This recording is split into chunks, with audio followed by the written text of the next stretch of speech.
Hi అండి, నా life story 10th class దగ్గర ఆగిపోయింది కదా, అక్కడి నుంచి కంటిన్యూగా మాట్లాడుకుంటే రోజులు గడిచిపోతున్నాయి. హ్యాపీగా ఆడుతూ పాడుతూ యాన్యువల్ ఎగ్జామ్స్ అయితే వచ్చేసాయండి. ఫీజు కట్టాలి. తాతయ్యని అడగాలంటే నాకు మొహమాటము. స్కూల్లో టీచర్స్ ఏమో రోజు నన్ను అడుగుతూ ఉండేవాళ్ళు.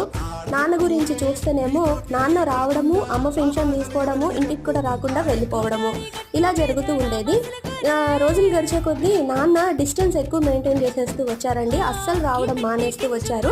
తాతయ్యకి వేరే వాళ్ళ ద్వారా తెలిసింది, వచ్చి ఇంటికి రాకుండా వెళ్ళిపోతున్నాడు అని చెప్పనని. తాతయ్య కూడా చాలా ఫీల్ అయ్యారు, బాధపడ్డారు. ఇంకా నేనేం డిసైడ్ చేసుకున్నానంటే, నేను స్కూల్ మానేస్తాను. ఇప్పుడు నేను స్కూల్కి వెళ్ళడం వల్లే కదా తాతయ్యకి ఇంత మెంటల్ టెన్షను ప్రాబ్లము అని చెప్పి ఇంకా నేను స్కూల్కి రానని టీచర్స్కి చెప్పేసి వచ్చేసాను. అలా ఒక 4-5 రోజులు ఇంట్లోనే కూర్చున్నాను. 4వ రోజు సడన్గా మధ్యాహ్నము హిందీ టీచరు మా ఫ్రెండ్స్ ఇంటికి అయితే వచ్చారు. తాతయ్యతో మాట్లాడి భార్గవిని స్కూల్కి పంపించండి అని చెప్పారు. మేడం ఫీజు ఎలాగా అని అడిగితే, నీకు ఎందుకు